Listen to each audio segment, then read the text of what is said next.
hello, hola. And I am super excited to be here at the World Economic Forum Davos 2025 with an incredible mind that I want everyone in the Latino community to get to know. His name is Bill Gross. Bill, thank you so much for coming here. Thank you for having me. First, I want you to introduce yourself to our audience, your incredible career. Oh God, Who is you're too Bill kind. Gross? Well, I've been an entrepreneur all my life. I started selling candy at the bus stop when I was 11 years old. And then I made solar devices when I was a teenager. And then I started software companies after graduating from college. And I love entrepreneurship. I love unlocking human potential. So maybe we need to do more of that with the Latino community. I love unlocking human potential by giving people upside in what they do. And I started 150 businesses because of that. So in 1996, I started a company called Idea Lab to start companies one after another. And we started almost a company every month. What I would do is I look at a problem in the world and say, how can we fix that with technology? And then form a company around it and then bring in entrepreneurs and help them, coach them to be successful. And I love doing that. How can we actually make sure that everybody knows the data? How do we know that? How do we make sure that we make people aware that Latinos are not the stereotypes, that the lack of understanding and the facts has been filled with, and the biases? So how could we use technology, very particularly AI, to help us in that mission of making sure that everybody in America and ideally in the world recognizes Latinos for their contributions, which is a very important economic contribution, a driving force for the states? Well, I feel like AI will be a great leveling force. It's a power tool for creativity, for sure, but also a lot of the ways that people discover things is with search engines. And search engines have bias. There's all kinds of gaming that people do to try and get higher up ranking. But AI search is more pure. You ask a question, and if there's talent, that answer will rise to the top. So I hopefully that will be a really powerful leveling force in this coming decade, and it's really taking off fast. Search from traditional search engines is going down, and search from AI search is going up. I think they'll cross over by 2030. That should be very empowering. But so how do we make it if in AI we don't have enough data about our community? We don't have enough, there's not enough information about us. When you ask AI, just like a simple question, show me five, right? Like one in every five entrepreneurs are Latino. But when I ask, like, show me five doctors, it will never look like Latino. It will never look like a woman. It will never look like us. So how do you do it, given what we are? What's the recipe for you? Well, one of the tools is to come up with algorithms to eliminate that bias. You need to get that message, that fair message out. I think that by working with content companies to get their stuff in AI systems that show the sources, then the truth will come out. Because the numbers you're telling me are incredible. We have to get those out there. And hopefully, with actual sourced information, AI will be possible to make that. I want to talk about what you're doing now, Prorata, and how important it is because you're looking at protecting content creators. And protecting content creators is a deal that affects us very, very much because Latinos are very much into that forefront. It's one of the few places where we're over indexing in creating content through music, through design and art. So tell us what you're doing and what we should be aware of. Great. Well, the new AI search is so powerful, it connects people to all of human knowledge, but it's unfair at the same time in that it's scraping content without rewarding creators. And in other forms of digital media, creators are rewarded. So take Spotify, for example. Musicians are rewarded every time their stream is played. Take YouTube, for example. If you're a YouTube creator, you get paid 50% of all the advertising revenue that YouTube makes. If you make a video. Stop. Say that all again because Okay. I want to make sure that everybody Okay. catches this. This So is so important. When you use Spotify, there's 600 million global users of Spotify. Right. 50 million a month pay the subscription fee. That's right. 550 million see advertising. Right. But all that money comes together. It's $16 billion a year.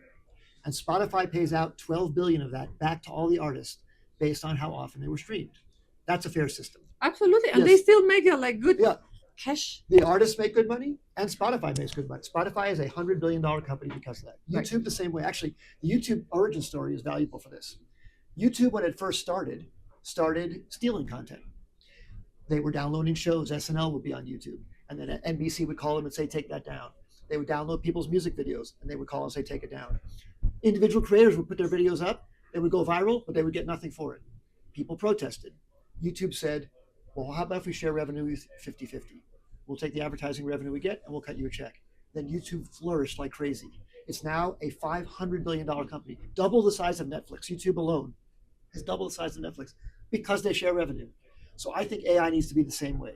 So why will that be powerful for every community? And why is it not this way? So how is Yeah. it right now? So right now, the AI companies crawl the web, scrape everything they can, find every book and song they can, put it in their model, and then sell the answers without giving anything back to the creators. Right. It's a complete shoplifting. It's just Shoplifting. To me, it's shoplifting. It's immoral. It's unbelievable, and they're getting away with it.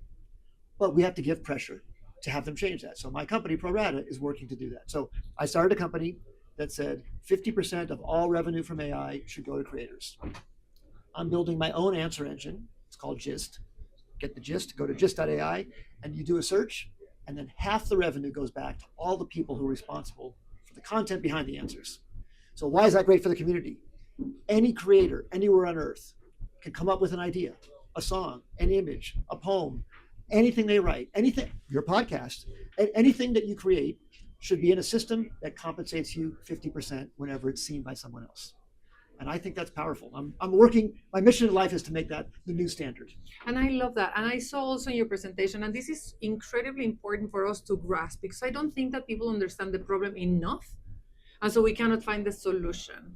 But what you were saying before is Spotify and YouTube, they take your content, they monetize it through advertisement or through views, and then they share a certain part with you. What happens with AI, actually we search. Yes. I saw your numbers Yes. that you was. Oh, yes. Let's go through those. Okay, so 10 years ago, right, YouTube, Google went to your site 2 times for every visitor they delivered. Today, it's 6 times. They crawl your web page or your content 6 times for every visitor. ChatGPT, an AI search engine, takes 250 pages of your website for every visitor they deliver. So it's an unfair exchange of value. They're taking more than they're giving back. Google used to be 2 to 1. Now it's 250 to 1. That's really, really unfair to creators. So we're trying to make it 1 to 1. Exactly. 1 to 1 is the fair exchange. And we think that will be revolutionary. And so for all of us to make sure that we have that, if you have a website and you're creating, I don't know, thought leadership or a story or something, Google will crawl you, and sometimes you'll show up in the results, and you might get a visitor. In my system, we'll crawl you, you might show up in our results, and we'll send you a check. That's right. Now, the point is AI is not 6 to 1. No, it's 250 to 1. 250 times will be crawled in the content that you took so long to do. Right. So and then only one visitor will go to you. So they're getting more of the value, and the person who came up with the idea, the human creativity, is not getting the credit. Right. So we want to change that equation. And you change that by actually making sure that you go to the technology, that you change your search engines. Yes. And that you make deals with. Yes. So we went out and talked to people like you, publishers, Financial Times, Fortune, Time Magazine. They give us their content, but this could be for big brands and for individuals. My biggest passion is for individuals, because individuals are the ones who would suffer the most by the content getting stolen. Obviously, New York Times can fight for themselves. They can have lawyers and go fight ChatGPT. But the individual whose content is being crawled, they don't have the lawyers to go do that. So I want to stand up for the small guy and really help that get covered and have that one-to-one exchange. And so talk to us about what does that mean if you're an individual, if you're a Latino content creator, if you're doing a music, you have a music studio, a science studio, if you're a thought leader, if you're like us, a research, engine in a way that is putting studies all the time out, what should we do? We're saying, come to ProRata, just register your content with us. It's free. We will then track when it's used in AI engines, and we'll work to get you 50% revenue share. That's amazing. And you just launched this, and you have a number of media partnerships already? We have 400 now. Okay. Yeah, so we're really excited that publishers all have sympathy for this exact problem, because they're all feeling the pain of being taken advantage of by the search engines. So it's big or little, we're looking to get everybody to join the system. And you have been in this space for a long time. So paint the picture of where do you think AI will be in the next couple of years, and why should we, and where should we be, positioning ourselves? Yeah. I would say that search engines have been unbelievable. Think about how everybody uses Google and other search engines.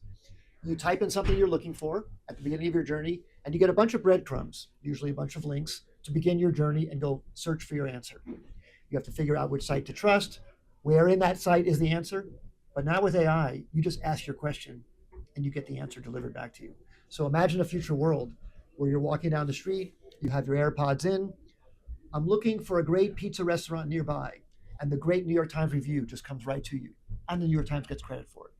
Or I'm looking for a great place to travel with my family, and a great suggestion comes right to you, all curated for you, and someone who wrote that curation gets credit for it. So a future world is going to be direct, whatever your brain wants, the whole world will be at your fingertips. And I really think that's an exciting revolution. And so the agents, the very agents that we're like so excited, I'm so Yeah, yeah, excited yeah. to have, I would like to have. I was talking to someone from Visa who was telling me about like agents that are going to be able to know you so well Oh, yeah. that it will remind you when your husband's birthday is, when, like, and then like actually suggest gifts and shop them for you and deliver them for you. And It's powerful. it It's really is. powerful. It is powerful. And the same way for your taste when it comes to recommendations of places where you want to be and and that's premium. And I think Yes. that there's a number of people that are willing to go into, like just like give me recommendations that are in this area, but couple of people are going to be able to go the way that Spotify, the Yes. business model is, Yes. where you're like, I don't want to have the ads. I want to have something specially for me. Yep. I think that search will evolve to be just like Spotify, where there'll be a premium version with no ads and a free version that has some ads, and people can choose. If you want the premium version with no ads, you can keep your own personalized content in there, private. So like you said, all the birthdays and other information that you want to keep private could be on your own system, not on someone else's server. But then it can make really valuable recommendations to you. And I think people will pay a subscription. It will either be in an AirPod subscription or in your phone subscription or a subscription just like you subscribe to Netflix. But this is going to be content of the whole world of your life, not just the movies you're watching. And talk to us about like the role of trust in all of this. Well, all the companies that succeed are going to be the ones only that are trustworthy. If people take this data and do something else with it, I think people will flee immediately. This is the most important personal data you could have, which is the story of your life, what you care about and what you like, what your features are, the options that you like. So I think companies will differentiate themselves on how trustworthy they are. What would be the message that you would be giving out to the Latino community that is watching this, to have hope that our narrative can be changed for good, and using this technology so that we can quickly quickly use them and rebrand, and improve the brand of Latinos by getting the facts right, as opposed to the lack of the facts that Well, there first, I would say you're a great voice for it, and I'm honored to be talking to you about this. I would say people are entitled to their own opinions, but not to their own facts. are. Right. And I feel that by recognizing sources and showing sources when you do searches, that can make the facts come through more clearly, as opposed to just a left or a right opinion. And I will do everything in my power to get this message out of some of the incredible facts that you told me as well, and make sure that our company, ProRata, shares those as widely as possible. Bill Gross, thank you so very, very much for being with us. Oh, thank you. It's an honor. Thank you.